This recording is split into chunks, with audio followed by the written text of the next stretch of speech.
Mateus capítulo 14.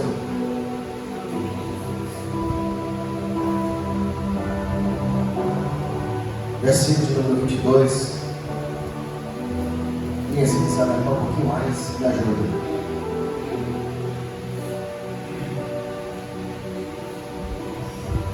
Mateus 14, 22, que achou de amém? E logo ordenou Jesus que aos seus discípulos entrassem no barco, fosse adiante para outra banda, enquanto ele despedia a multidão. Despedida a multidão, subiu ao monte para orar à parte. Chegado à tarde, estava ali só.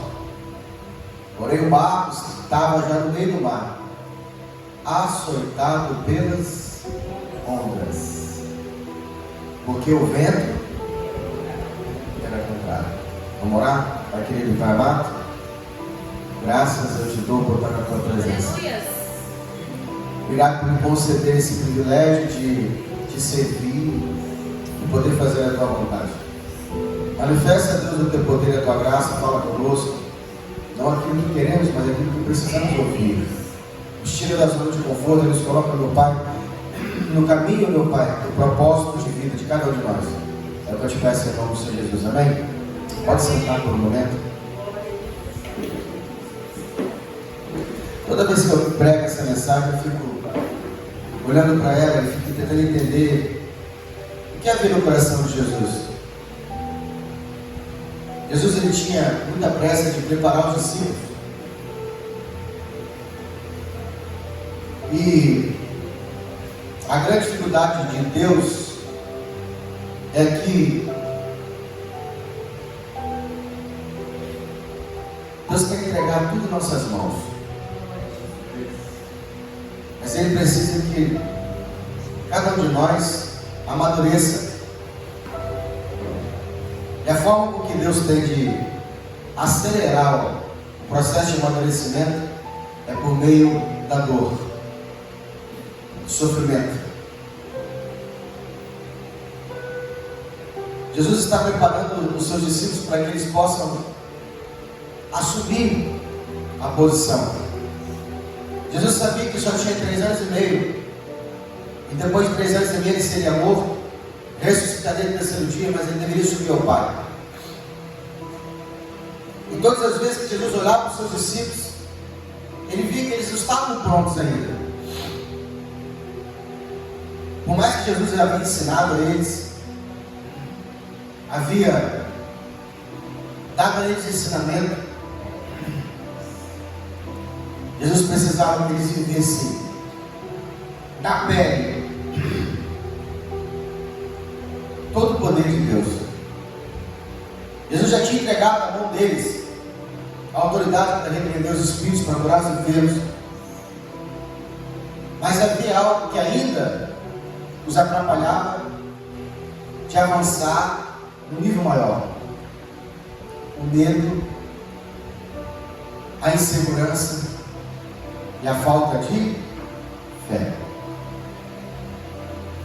E a maneira com que Deus tem de amadurecer a minha e a sua fé é colocando essa fé em prova. Jesus acabava de multiplicar o pão e o peixe para uma multidão de pessoas, e eles viram isso acontecer debaixo dos seus olhos. Logo que acaba esse milagre, Jesus os coloca dentro do barco e dá uma ordem simples: atravesse do outro lado.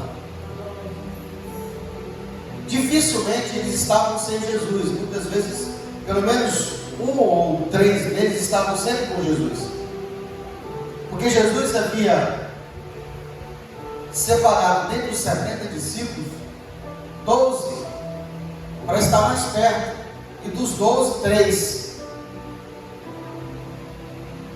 E esses 3, aonde Jesus entrava, eles entravam junto.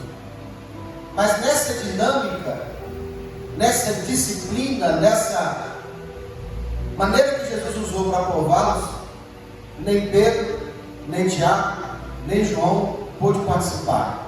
A prova era com os 12.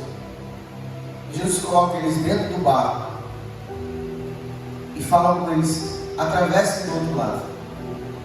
Enquanto ele estava despedindo a multidão, e logo acabou de despedir a multidão, Jesus sobe ao monte para orar.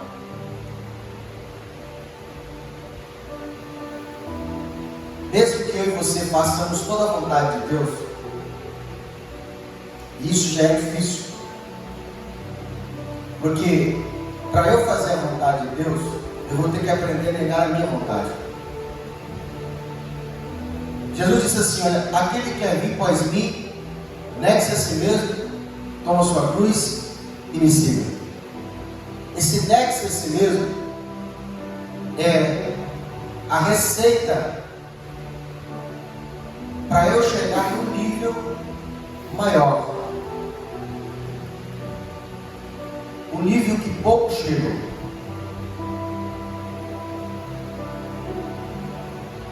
Porque quando nós nos relacionamos com Deus, a gente busca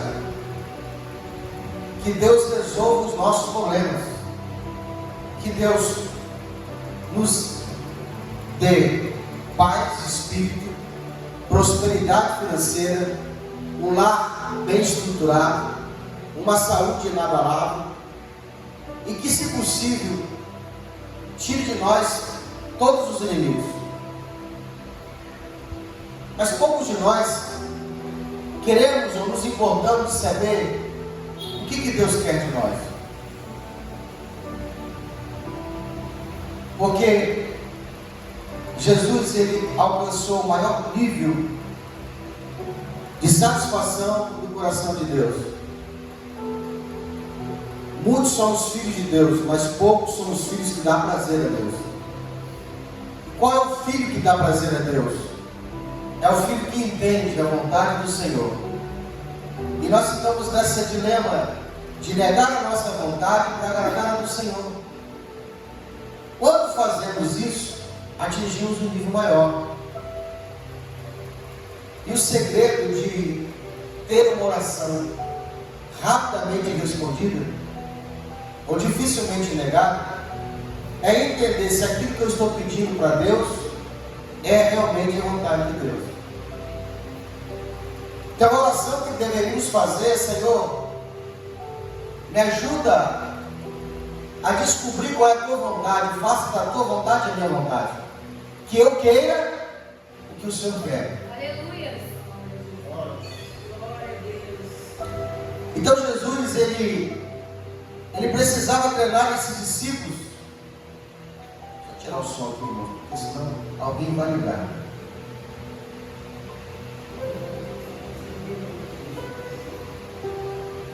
Esse celular, por exemplo, aqui, ele não me agrada, porque ele faz a vontade dele, não a minha. Tá igual o meu. Eu quero entrar no recurso aqui, ele não quer entrar no recurso.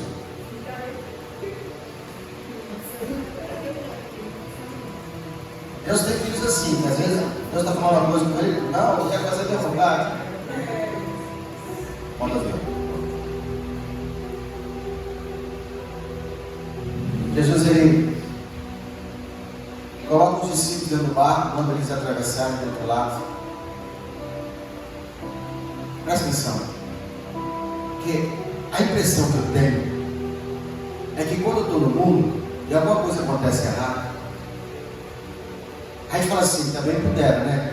Eu estou no lugar errado. A gente nem reclama muito, a gente só fala assim: um pouquinho de misericórdia que eu estou voltando.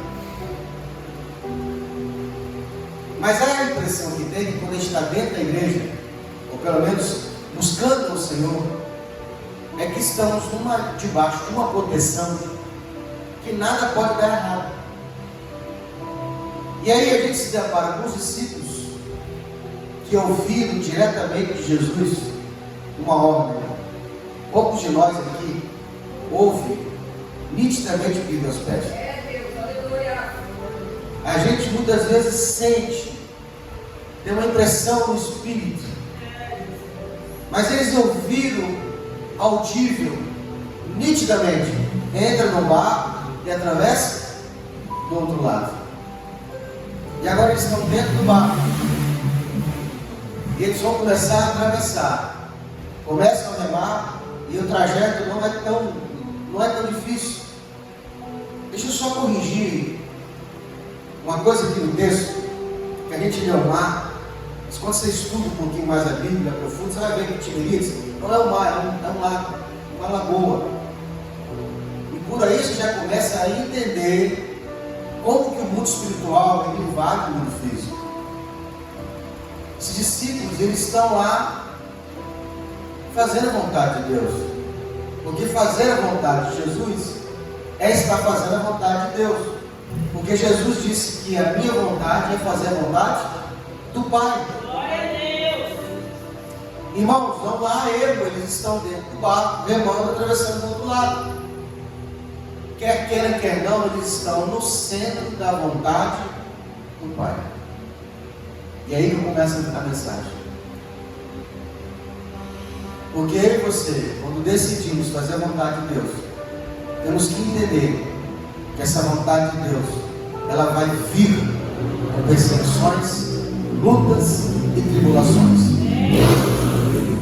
Paulo vai dizer assim, que nos importa herdar o reino de Deus através de muitas tribulações. Essas tribulações, elas nos preparam para herdarmos o reino. Olha o que eles estão fazendo. Estão dentro do barco, remando. Volto a dizer, não é praia, não é mar, é uma lagoa, um rio. E do nada, o mar, aquele lado começa a ter ondas. E por mais que eles remem, mais as ondas devolvem eles para os mesmos lugares. Jesus vai dizer para nós o seguinte, que a fé, ela tem que vir com uma outra coisa, uma palavrinha importante, perseverança. Glória a Deus. Pastor, o que é perseverança? A perseverança é a resposta, é a senha, é a chave secreta para eu ter tudo aquilo que eu almejo ter no Senhor. Tem um ditado popular muito famoso que diz que água mole e pedra dura, tanto bate até que fura. A perseverança é mais ou menos isso aí. Eu vou fazendo, mesmo que eu não veja resultado, mesmo que eu não esteja entendendo nada, eu continuo fazendo. Tem uma outra palavra que a gente ouve muito no exército, no grupo militar, é o seguinte: soldado, você fique aqui até a segunda ordem. Todo servo de Deus, todo crente, todo filho de Deus tem que entender o seguinte: eu não sou guiado por vista, eu não sou guiado por ouvido, eu não sou guiado por nada, eu vou ficar até aqui e dar certo. Se não deu certo, é porque não chegou o tempo de parar. Esses discípulos estão no barco, remando, chegando do outro lado, tem uma visão, eles têm um objetivo de chegar do outro lado, mas existe uma força contrária, que está tentando, lutando contra eles, e eles estão remando, e a Bíblia diz que o barco é açoitado pelas ondas. Eu não sei você, mas de vez em quando o meu barco, talvez o seu barco, a sua vida, seja ela profissional, financeira, espiritual, seja ela econômica, seja ela familiar, aquilo que eu estou conduzindo ao outro lado, ao nível de prosperidade, de bênção, o objetivo que eu tracei, a gente se depara com obstáculos. Aqui nós temos uma frase muito interessante, eu sempre cito ela, que quem quer bênção de Deus tem que entender que ela vem acompanhada de perseguição. Todas as vezes que Deus resolver te abençoar, o pacote de bênção é acompanhado por perseguição. E essas perseguições, elas vêm para provar a sua fé, para provar o quanto você confia e acredita em Deus. Você achava de prosperidade, porque a gente entende o seguinte: não, agora eu estou abençoado, estou próspero, eu tenho mais amigos, eu vou fazer mais amizade, as pessoas vão ficar mais próximas de mim. Querido, deixa eu te entender um negócio. Deixa eu mostrar um negócio para você. Muitas vezes você só percebe a bênção porque alguém disse para você que você é abençoado.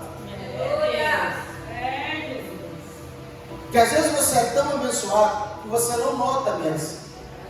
Mas seu vizinho já reparou. Glória a Deus.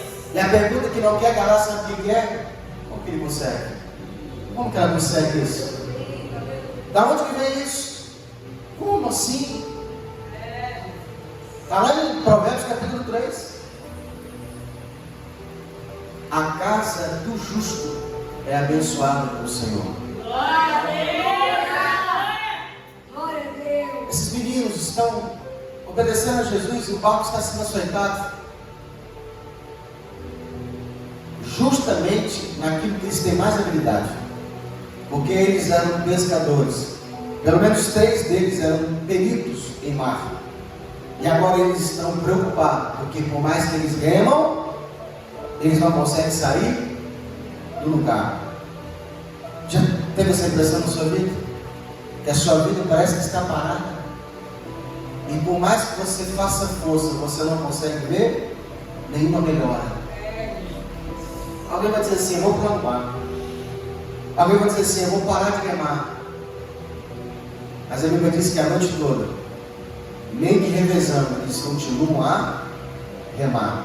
Isso chama-se perseverança. Glória a Deus. Ah, pastor, você está falando isso aí que você não sabe. Eu tenho lutado com uma luta tem muito tempo. Quanto tempo tem sua luta? Tem 5 anos. Ainda não chegou o tempo de parar. Pastor, quando é que eu sei o tempo de parar? Porque qualquer hora dessa, da noite para o dia, o Senhor vai te visitar com uma prosperidade e a sua luta acaba. A Bíblia diz que José teve uma promessa de Deus, um sonho profético, que Deus colocaria esse menino por cima, que o sol, a lua, as 11 estrelas se curvariam diante dele. O sol representa o maior governo da época, o faraó. A lua representa a maior autoridade, porque a lua ela não tem brilho próprio, é o seu pai. Os 11 irmãos, as 11 estrelas representam os irmãos, porque eram as cidades, eram a própria Israel, é representada por esses meninos. Deus está entregando na mão de José o governo de todo o Egito. Só que isso não aconteceu da noite para o dia. Houve muita luta, muita perseguição, muita rejeição. Mas o que eu mais admiro em José, que foram 13 anos de anonimato, 13 anos de muita luta, longe de casa, longe dos pais, uma outra língua, tudo, Deus mudou tudo na vida desse menino. E essas lutas que ele passou, alguém podia ter desistido, alguém poderia ter se acovardado, alguém poderia ter esquecido do Deus que servia, alguém poderia por essa luta ter motivo para dizer assim, eu vou abandonar esse Deus, porque essa promessa desse Deus nunca se cumpre. Mas Deus não precisou de nada mais, nada menos do que 24 horas para mudar o estado daquele menino. Uma noite, o faraó tem um sonho. Esse sonho perturba o faraó. O faraó chama os seus funcionários, chama os seus sábios, os seus entendidos, os astrólogos, as pessoas mais competentes, mais inteligentes do Egito. Nenhum deles conseguiu entender e decifrar o sonho. Até que o copeiro se lembra do sonho do faraó, do sonho que teve no cárcere, e se lembra de José. E a Bíblia diz que o faraó manda chamar José, e José dá não só a interpretação, mas ainda diz assim, isso que você quer não está no homem, é no ser o Deus que eu sirvo. José não esqueceu do Deus que ele servia. Não importa onde você está, se é no calabouço, se é na sarjeta, se é em cima de uma moto, se é em cima na guarita, não interessa, você é filho de Deus. E qualquer hora dessa Deus vai te visitar. José dormiu no calabouço, no cárcere, ontem. E hoje está dormindo no palácio, com a autoridade no dedo, governando todo o Egito. Deus é Deus, irmão. Deus é fiel. Eles estão remando, Deus é fiel. Diga para o seu irmão, Deus é fiel, irmão.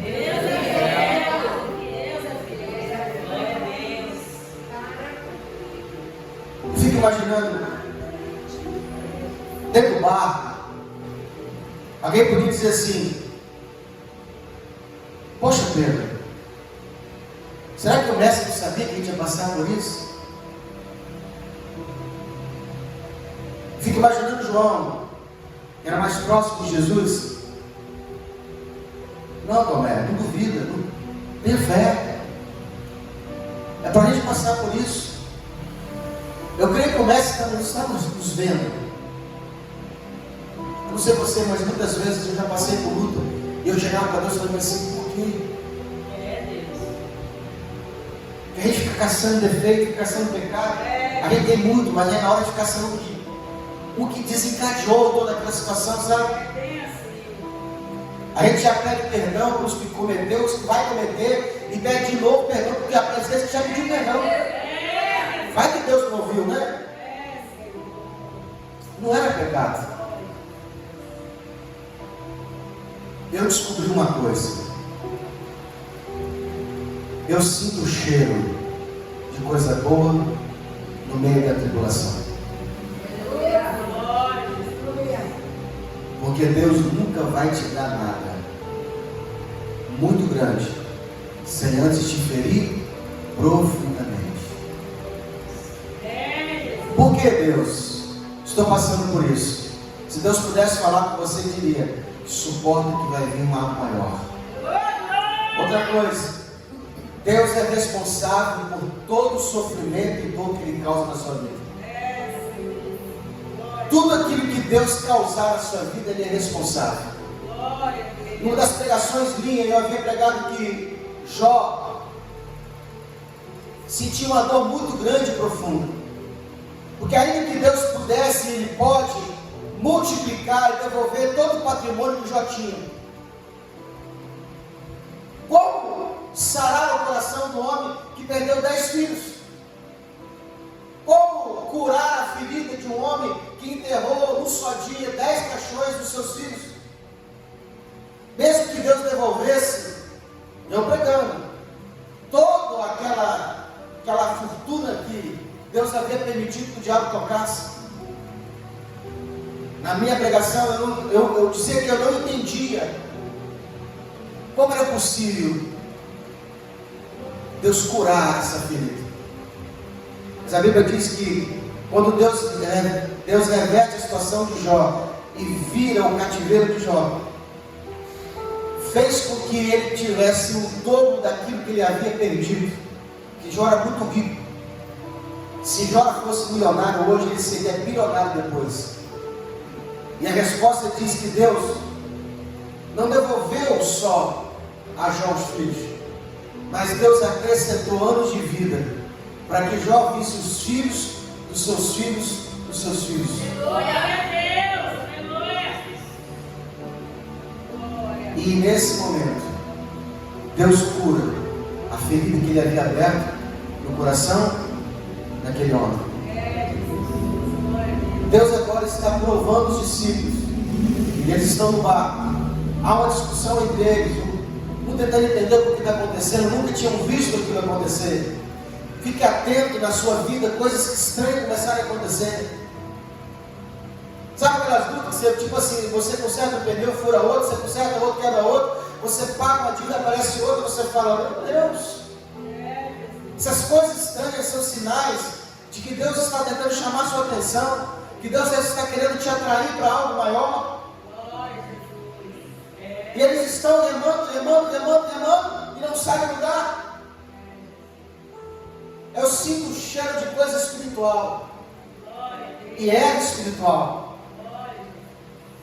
Toda vez que eu vejo algo muito estranho acontecendo, eu falo assim: coisa de Deus é esse negócio. Ou Deus quer provar o que já me deu, ou Ele quer tirar o que me deu, vai me dar mais. Só que antes dele te der, Ele quer saber se você está pronto para receber. Porque Deus não te dá o que você quer, Deus só pode te dar o que você está pronto para receber. Se você quer coisas maiores, se prepare para receber coisas maiores. Um dia Deus provou um homem chamado Abraão. Porque o sonho de Abraão era ser pai de Isaac. Era ter um filho. Mas o sonho de Deus é de fazer de Abraão pai de multidão. E para que Deus desse a Abraão muitos filhos, uma nação próxima, Deus dá Isaac e depois de um tempo pede Isaac de volta. Engraçado que Deus nunca tira nada de você, Ele te dá para tomar. E se você tiver coração para entregar, Ele pega aquilo que Ele te deu e te dá muito mais. Pode perceber, Deus nunca toma nada que é seu. Ele te dá para te pedir de volta. É como se na mão de Deus aqui atrás tivesse muito mais do que aquilo que você pensou um dia, que seu coração imaginou que você tivesse. Mas Deus quer saber se Ele te entregar, o seu coração não vai mudar com aquilo que Ele vai te dar. Então Ele te prova com pouco. E se você for fiel no pouco, Ele te entrega muito. E esse cálculo é multiplicado 100 vezes mais. Quanto mais eu entrego, mais Deus coloca na minha mão. Deus queria saber, Jesus queria saber o quanto os discípulos confiavam nele, ao ponto de tirar toda a segurança que eles tinham. E aí de vez em quando Deus faz isso, Ele tira toda a segurança que você tem. E é por isso que falta dinheiro, porque você confia demais no dinheiro.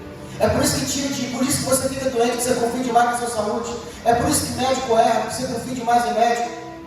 Deus vive tirando coisas que você confia, até que você entenda que a sua confiança tem que ser somente em Deus e somente nele colocar a sua confiança. De vez em quando eu começo a perceber que meu coração está muito confiando no dinheiro, eu quero ver assim, Senhor, não é isso não, hein? É no Senhor que eu quero confiar, ainda que falte tudo isso, é Ele.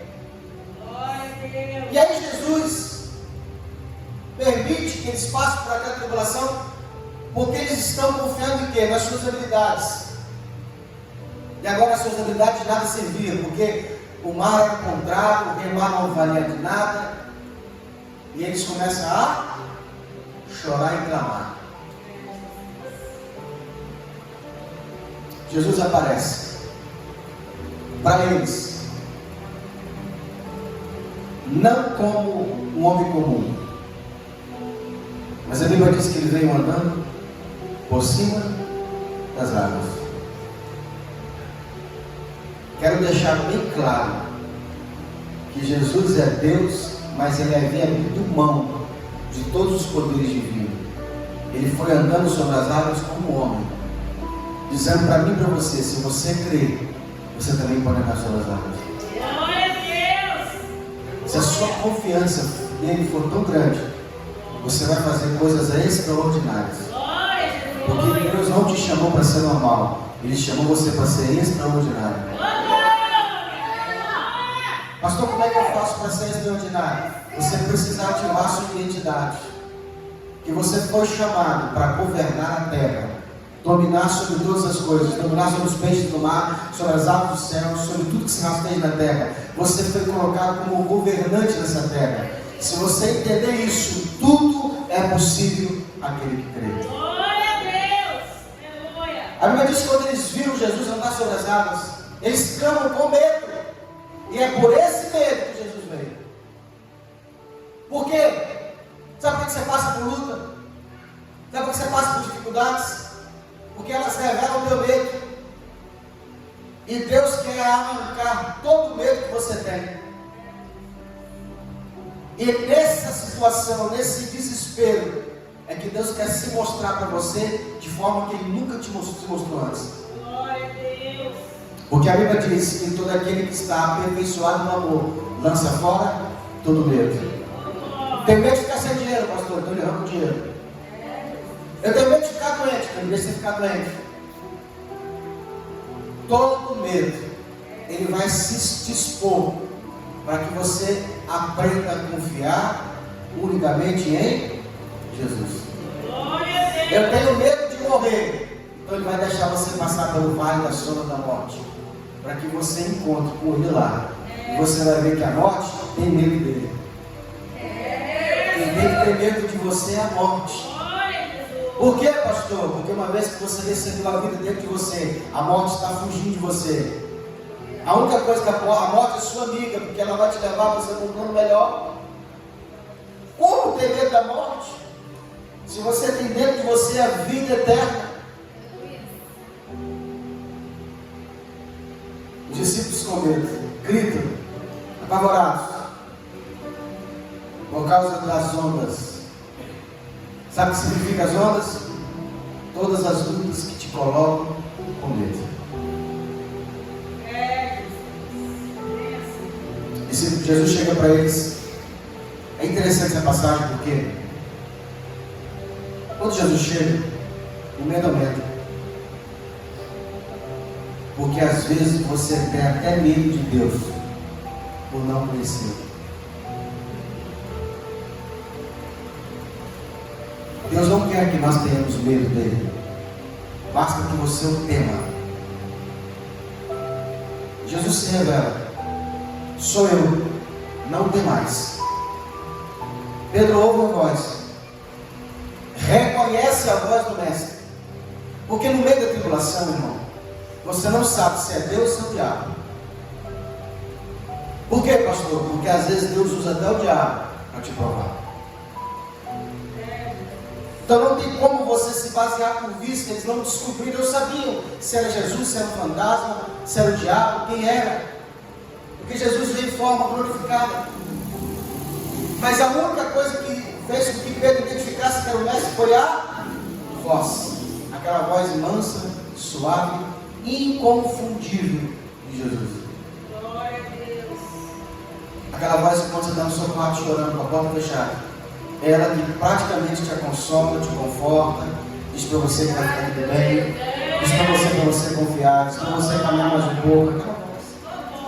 Então Jesus, eu acho interessante que Jesus ele fala com os discípulos, mas a tempestade não acaba. E por que isso? Porque é o momento da aprovação. Tudo que Deus quer no meio da aprovação é que você confie nele. O dia que você confiar, o câncer não vai embora, a agenda vai continuar, mas começa a contagem regressiva para aquilo acabar. Glória a Deus.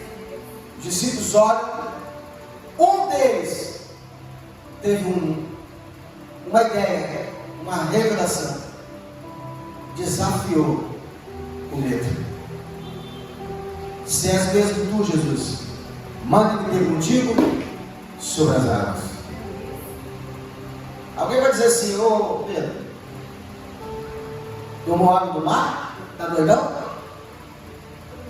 Quando você tomar a decisão de caminhar no nível mais forte com Deus, as pessoas que estão não estão no mesmo nível que você está, vão tentar te parar. Vão dizer que você é louco. Perdeu o juízo, vai abrir a igreja lá na Serra, porque estão pertinho de Vila Velha, fica aqui em Vila Velha. Deus não te levou para lá não. Mas te basta que você só ouça a voz de Jesus. Pedro não ouviu a voz dos amigos, que eram pessoas de confiança. Toma cuidado com quem você pega conselho. Por mais que seja confiante, tem coisas que você tem que confiar só em Deus. Pedro ele olha para os discípulos, para os amigos, para as pessoas que ele confiava, mas ele depositou toda a sua confiança em Jesus. Glória a Deus. E Pedro faz uma loucura, irmão. Que para andar com Jesus tem que ser louco. Não tem que ter juízo, tem que ter ousadia. E Pedro começa então, sai do barco. Fica imaginando ele tentando colocar o pé, sentiu meio fofo, dá para coloca pelo pé. Irmão, eu quero que você imagine a cena. Um dia que eu sei que vai ter uns telão, vocês sabem usar, o chão todo de telão também, sabe, vai estar o vento soprando, os telão soprando, tudo escuro, a gente vai fazer essa cena. Eu quero que você feche os olhos e eu vou falando aqui, você vai desenhando na sua mente. O barco está ainda balançando, o vento soprando, está de noite, é 4 horas da manhã, muito frio. E Pedro só olhando para Jesus, então ele sai do barco. E eu não sei como ele começa então agora a caminhar sobre as águas. Até que ele duvida. E ele começa a afundar. E ele pede socorro. Mestre, socorre-me. Jesus estende a mão. Coloca Pedro dentro do barco. E fala com ele assim: homem de pequena fé. Se tivesse um pouquinho mais de confiança não só caminharia os 3 passos, mas você correria, pularia, saltaria, você dominaria o seu redor. Pedro não conseguiu dominar o medo porque teve medo. Pastor, qual é o segredo para eu não ter medo? Se relacionar com Jesus, autor e consumador da fé, Pai da eternidade, príncipe da paz, Rei dos reis, Senhor dos senhores, Alfa e Ômega, o princípio e o fim. Ele é o desejado de todas as nações. Se você se relacionar com Jesus, todos os seus medos vão embora. Porque aonde Jesus está, há uma certeza de vitória. Depois que Jesus entra, acabou a tempestade. O mar se acalma. Você consegue ver no fundo do horizonte os raios do sol brotando. Pedro olha para um lado, olha para o outro e pergunta para Jesus: por que nós não tiramos fé? Porque Jesus diz assim para eles: vocês precisam aprender a confiar mais.